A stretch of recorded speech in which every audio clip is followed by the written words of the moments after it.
We're here this week with Kings College football coach Jeff Knarr on Kings Spotlight. Coach, thanks for being with us again. Thanks for having me. Coach, this week the team opens the Middle Atlantic Conference season with Stevenson University in our home debut at 1 o'clock. But before we get to that game, let's just touch on last week's game a little bit. Tough outing at Moravian. Things didn't turn out the way you wanted to with a loss. Had to be a game of frustration for you guys. Looking at the stats, it appeared there were 6 times that your offense got inside the 40-yard line without scoring.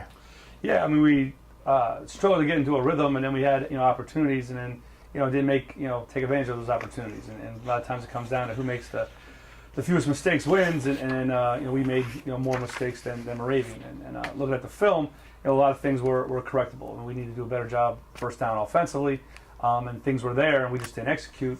So it's just things getting more reps and get better at that. And then defensively, with our pressures, we just didn't hit the right gaps, kind of going early or late, and 2 guys running each other a couple times. Clean the pressures up to put more pressure on the quarterback to force them to possibly make more mistakes. So it was a frustrating, as you couldn't really get into a rhythm. But looking at the film, it's things that with just more practice, more focus, and better execution, clean up those mistakes and be able to play better. Well, Kings is known as a good running team, and on Saturday we really seemed to struggle with the run. Patrick Robinson was the leading rusher on the team with 77 yards, and Kyle McGrath, the starting running back, only had 18 and 8 carries. So what seemed to be the problem on there was a combination of various things? Yeah, a little bit. One, I mean, a couple times we didn't hit the right, the right, gap or the hole from there, and then, falling behind a little bit. Had to throw more in the second half. From that standpoint, and then also just some of the guys, taking the right path with their blocks, or in the right path with running the football. From that standpoint. So again, things that we have to get better at, because again, we need to be balanced running and throwing the ball. But it looks like there was, you show film that if we hit here, and then, or you came short square, this and then climbed, the play would have been much more positive. So it was more of us cleaning up our mistakes than necessarily, being overmatched. Defensively, Kings allowed 442 yards of offense, and it appeared that we didn't really get the type of pass rush that we've gotten in the past. Is that an area that you think really needs to be improved? Yeah, we did. I mean, again, we're pressure 3-4, and you get 1 sack, it's a coverage sack. It's a problem. And then, what it was, again, we were young on the D line, rotating guys in and out. Some of the other linebackers were trying to do a little bit more than was asked. And we need to clean up, our pressures. We weren't running them as crisp and clean as they needed to be. So, we ended up with sometimes 2 guys in a gap, a guy not going to his right gap enough, guys going on the midline instead of attacking an edge when they rush. Things that are correctable, things that if we clean up, we're going to be able to put more pressure on people, and not necessarily that it was stuff that we couldn't get to from our opponent. It's us making more mistakes, and then then rather than them with scheme. So our young guys got to get better at that, and we show them it and working in practice to get better, because we need to be able to put pressure on on quarterbacks when they're back to pass. Well, it's an old coach's adage that teams improve the most between their first and second games. Obviously, you've had a chance to watch the film and have had a few days of practice.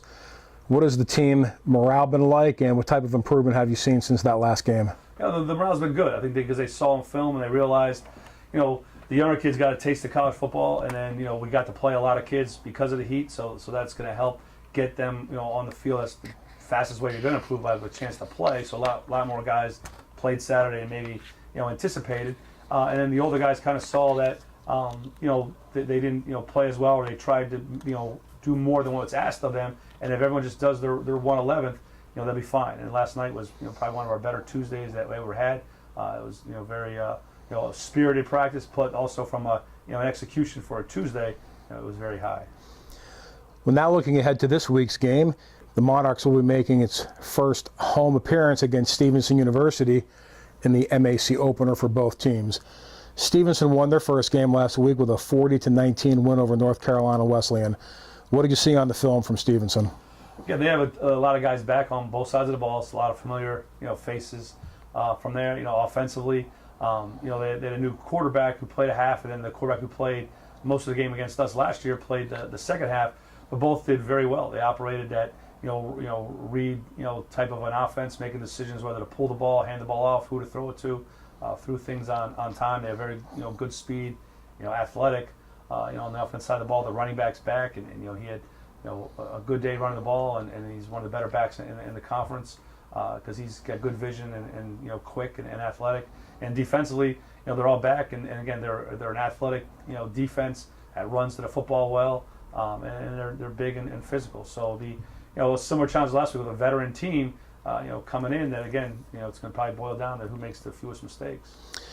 Well, last week Stevenson's offense put up 468 yards of total offense, including 171 passing and 297 rushing. So they really exhibited a balanced attack. What does your defense need to do to offset their offense?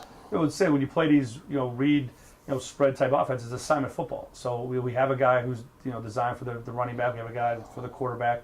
Then our DBs will take care of when they want to pull it and throw. So long as everyone does their assignments, then we can minimize the giving up the big play. And then and that's when we've had success against the spread type teams, that's what we've been able to do: minimize the big play and then make short tackles. If I'm assigned to the dive and he has the ball, I got to be able to make the tackle to my buddies get there from there. So it's assignment football that we have to do a better job of because last Saturday, not everyone was doing their assignment or trying to do more than what their assignment was, and we were out of position. Stevenson's defense, conversely, only allowed 267 yards of total offense. They allowed 234 yards of passing, but only 33 yards of rushing. That's a very impressive number. So again, your offense has to contend with the defenses, which is coming off a really strong performance. So what do you need to do to exploit that defense? Still have balance from there. I mean, look at the film. I think North Carolina's Wesleyan's a pass first, run second team. So I know they didn't have many rush yards. I don't think they had a ton of rushing attempts. And then so we need to have some balance. We've been able to have balance, in the past against Stevenson because we have to establish the run, and that'll make them do some different things, which will help open up the pass game because they have athletic corners, very good safeties. And, the linebackers are aggressive to the run, but athletic enough again to drop with the pass from there. If we can establish our running game, that'll open up things in the pass. So as long as we're balanced on offense, that'll give us a good shot. Also on defense, one statistic of note was that they had 6 quarterback sacks in the game. So what does your offensive line need to do to contend with that? Just understand the protections and who's coming from there, and any twist and just execute their proper fundamentals and technique. I thought we protected our quarterback pretty well for the most part last Saturday, and continue to prove that.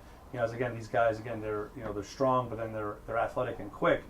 So they can't abandon technique trying to hurry to a spot. They got to be quick, but we can't be in a panic mode in pass pro. Well, this week's game is the MAC opener for both teams. How important is it to get that first conference victory? I mean, it always is, because at the end of the day, half the conference will have a win and half will have a loss. So they have to have the win. They still control their own destiny.